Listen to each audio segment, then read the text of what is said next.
저는 올해 33살이고 오래전에 남친의 프로포즈를 받고 난 뒤 인사를 드리러 갔어요. 남친은 제가 다니는 회사의 구내식당에서 만났습니다. 저희 회사는 다른 중소기업들과 보기에는 다르게 알차고 탄탄한 회사입니다. 자동차 관련 부품을 제조하는 공장인데 모두가 다 아는 회사에 납품하고 있죠. 전국 여러 곳에 제조 공장을 두고 있고 업계 쪽에선 알아준다는 기술력 때문에 꾸준한 성장세를 이루고 있는 알짜배기 기업이에요. 그런 기업의 영업 파트에서 일하고 있었어요. 구내 식당에서 같은 부서 동료와 식사를 하는 도중 동료와 대화를 나누는데 정신을 팔다가 다 먹고 일어서서 되돌아가는 저와 배식을 받고 지나치던 남자와 부딪혔습니다. 그 바람에 한가득 담고 있던 그 남자의 식판에 있던 음식이 제 옷에 다 엎어지게 되었어요. 한 사람의 잘못이라고 할 것도 없었기에 딱히 상관없었습니다. 하지만 그러기에는 아이보리색 블라우스와 정장 바지가 국물로 완전히 뒤덮여서 제 꼴이 더 말이 아니었습니다. 상대방 남자도 흰 셔츠에 빨간 국물이 물들어서 볼만했지만 저만큼은 아니었기에 어쩔 줄 몰라 했었죠. 제가 화장실로 급히 달려가서 친구 같은 동료 직원의 도움으로 원피스로 갈아입고 나올 때까지 밖에서 미안해하며 쩔쩔매고 있더라고요. 그 남자는 그 사이에도 셔츠도 갈아입지도 못했고 바지는 여전히 김치 국물이며 기름으로 얼룩져 있었는데 저에게 그러더라고요. 죄송합니다. 옷을 못 입게 되어버렸는데 꼭 변상을 해드리겠습니다. 저는 기획실에 근무하고 있는 김주성이라고 합니다. 하면서 명함을 내밀었습니다. 저는 피차 잘못해서 옷을 버린 건 마찬가지인데 괜찮아요. 라고 했는데 그렇지만 같은 회사 직원인데 그럴 순 없다고 하더라고요. 사람이 참 착해 보이고 선해 보이는 것이 인상이 나쁘지 않아 보였습니다. 보통은 그런 상황에서는 남자들이 인상을 쓰거나 씩씩거리기 마련인데 매너도 좋고 사람을 대하는 자세가 된 사람 같아 보이더라고요. 그래서 제가 그랬었죠. 지금까지 식사도 못 하셔서 어떡해요. 그래서 제가 아빠에게 전화해서 아빠 셔츠와 정장 옷을 한 벌 가져다 달라고 했습니다. 저희 집은 아주 가까운 곳에 살고 있었기 때문에 금방이었죠. 그 남자는 괜찮다면서 자기가 사는 원룸도 가까운 곳에 있다고 했지만 그걸 어떻게 다녀오겠냐며 일단 마저 식사를 하라고 했습니다. 그 남자도 저에게 그러더라고요. 정말 성격 좋으신 분이네요. 옷을 완전 망쳤으니 화날 만도 했을 텐데 이렇게 배려해 주시니 고맙네요. 라고 하면서 그 남자가 식당에서 식사를 할 때까지 옆에 있어 주었고 그 바람에 제 옷을 챙겨두었던 같은 부서 동료 직원과 그 남자도 허물없이 앉아서 서로 대화를 나누게 되었습니다. 같은 회사의 직원이라서 유대감도 있었고 남 같은 생각이 들지 않았었나 봅니다. 그런 인연으로 그 남자와 자주 만나게 되었는데 어느새 친밀한 관계까지 되었죠. 그렇게 사내에서 공개적으로 연애를 하게 되었고 저와 그 남자뿐만 아니고 그때 저와 같이 있었던 동료와 그 남자 일행 중 한 사람과도 눈이 맞았습니다. 그래서 그렇게 두 쌍이 재미나게 어울려서 데이트도 했고 함께 가까운 곳으로 소풍도 가곤 했어요. 제가 웬만해선 마음을 쉽게 내주는 편이 아니었는데 남친에게는 아주 자연스럽게 내 마음을 줬습니다. 그렇게 시간이 흘렀는데 남친은 저에게 프로포즈를 해왔어요. 저희 부모님이 멀리 나가신 관계로 남친 집에 먼저 인사를 드리러 가기로 했습니다. 남친 집에는 이미 가족들이 모두 다 와서 기다리고 있다고 했어요. 남친 집에는 결혼한 누나가 있었고 부모님이 자랑을 하던 의대를 다니는 여동생이 있다고 들었습니다. 바르게 자랐을 법한 남친을 보면 예비 시댁에도 좋은 분들만 있을 거라고 생각했었죠. 역시 예비 시댁에 들어서니 마치 잔치 분위기처럼 떠들썩했습니다. 맛있는 음식 냄새며 남친의 눈안에 아이들이 뛰어다니고 있었고 온 식구들이 모여 있었어요. 예상한 대로 예비 시부모님은 좋으신 분들이셨어요. 저를 각별히 챙겨주셨고 말씀도 따뜻하게 하셨습니다. 문제는 시누이들이었어요. 예비 큰 시누이가 그러더라고요. 왜 하필 학교는 서울 쪽에서 나오지 않았어요? 어찌 보면 참 민감한 질문이었죠. 왜 집은 서울에 있으면서 지방대를 나왔냐는 말인데 뻔한 거 아니겠어요? 성적이 안 돼서 어쩔 수 없이 지방대를 나온 거 아니냐는 것이었죠. 남친이 그런 질문을 한 자기 누나에게 그랬어요. 누나, 무슨 말이 그래? 대학을 꼭 서울에 있는 데만 나오라는 법이 있어? 그러자 한술 더 뜨더라고요.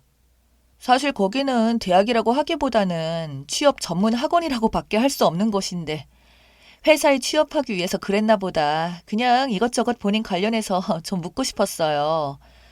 듣기로는 가정 형편은 나빠 보이진 않은 것 같네요. 그렇게까지 해서 회사 영업부서에 아직까지 말단 사원이라니. 신우이는 은근히 농담 아닌 듯한 말을 해서 상당히 거슬리더라고요. 그래도 저는 당당히 말했습니다. 아직은 제가 부족해서 말단 사원이지만 많은 것을 보고 배우고 있습니다. 그랬더니 어이가 없다는 듯이 그러더라고요. 참 비위도 좋네요. 나는 내 동생이 명문대학을 졸업해서 왜 B급 그런 회사에 들어갔는지도 마음에 안 드는데. 그런 말은 여기서 할 소리가 아니니까 그만하라고 했습니다. 그러자 작정한 듯이 저에게 말했어요. 내 동생이 결혼을 하겠다고 하니까 내가 싫어도 어쩔 수 없이 하겠지만 그래도 솔직하게 말하는 게 나을 것 같아서 하는 말인데요. 저는 내 동생이 아가씨랑 결혼하는 거 반대해요. 옆에 있던 남친이 말리고 예비 시부모님도 듣기 싫다고 그만하라고 해도 계속 하더라고요. 우리 부모님이 내 동생이 속도 좋고 남한테 요만큼도 나쁜 말 하기 싫어하는 사람들이라 내가 어쩔 수 없이 말한 거니까 너무 기분 나쁘다고 생각하지 말아요. 남친이 계속해서 이럴 거면 뭐하러 왔어? 그만 가줘. 그러자 듣고만 있던 남친의 여동생이 한마디 하더라고요. 아니 오빠나 정신 차려. 엄마나 아빠도 그렇고 우리 식구 모두가 반대하는 건 사실이잖아. 결혼이 얼마나 중요한데. 오빤 너무 착해 빠져가지고는 여자를 너무 볼 줄 몰라. 비슷한 사람끼리 만나야지. 그래서 남친이 일어나서 가자고 하는 것을 뿌리치고 계속 말씀하시라고 했고 이건 말씀을 다 듣고 일어나겠다고 차분히 말해줬어요. 남친은 안절부절 못하며 화를 내고 있었어요. 그런 남친에게 예비 시부모님은 진정하라면서 남친 누나와 여동생에게 그만하라고 제지시키더라고요. 손님을 불러놓고 이런 거는 정말 경우 없는 짓이다. 그만해라. 그러자 더 이상 싸움하지 말라면서 시어머니가 말씀을 하셨습니다. 미안해요. 초면에 내 딸들이 아가씨에게 너무 솔직하게 말을 해버렸네요. 이왕 말이 나왔으니까 한마디 더 할게요. 나는 내 큰딸과 내 아들을 명문대 보내기까지 참 열심히 살았어요. 내 막내딸도 의대를 다니고 있고 열심히 공부를 해왔고 뒷바라지를 하는 것을 보람으로 알고 살아왔지요. 그래서 내 큰딸도 당연히 명문대 나온 대기업을 나오는 사위를 얻고 내 막내딸도 같은 의사 출신 의사를 만나길 원하는 거예요. 아가씨가 결코 지방대 출신이라서 무시한 것은 아니에요. 내 아들도 아내는 명문대를 나온 사람이면 더 잘 어울리겠다는 생각을 할 뿐이죠. 게다가 우리 식구들은 하나밖에 없는 며느리에 대한 기대가 컸기 때문에 반대를 했었던 거죠. 그러니까 결국에는 결혼을 반대한다는 말을 해주려고 했던 것 같습니다. 식구들의 의지가 확고해 보이더라고요. 좋게 좋게 말을 하려고 조심스럽고 교양 있게 말씀하시는 남친의 어머니 말을 듣고 있으니까 눈치도 없이 인사를 하러 온 제가 무안할 지경이었어요. 남친은 더 들을 것도 없다면서 제가 아니면 결혼 절대 하지 않는다고 못을 박았습니다. 그렇죠. 남친의 누나가 제 앞에서 또 한마디 거들었습니다. 하나밖에 없는 내 동생 인생이 걸린 문제라서 결혼하겠다고 찾아온 아가씨에겐 안 될 말이지만 어쩔 수 없네요. 내 동생에게 걸맞는 여자를 찾아서 결혼할 수 있도록 내 동생 놔주세요. 부탁할게요. 누나, 그게 할 소리야? 미친 거 아니야? 예비 시부모님은 아무 말씀도 없으셨고 의대생이라는 남친의 여동생이 또 한마디 거들었습니다. 그래요. 그렇게 하세요. 우리 오빠랑 결혼한다고 해도 이렇게 우리 식구들이 결혼 반대했다는 걸 알았는데 행복하겠어요? 저희도 그렇게 껄끄러운 사이가 되고 싶지 않네요.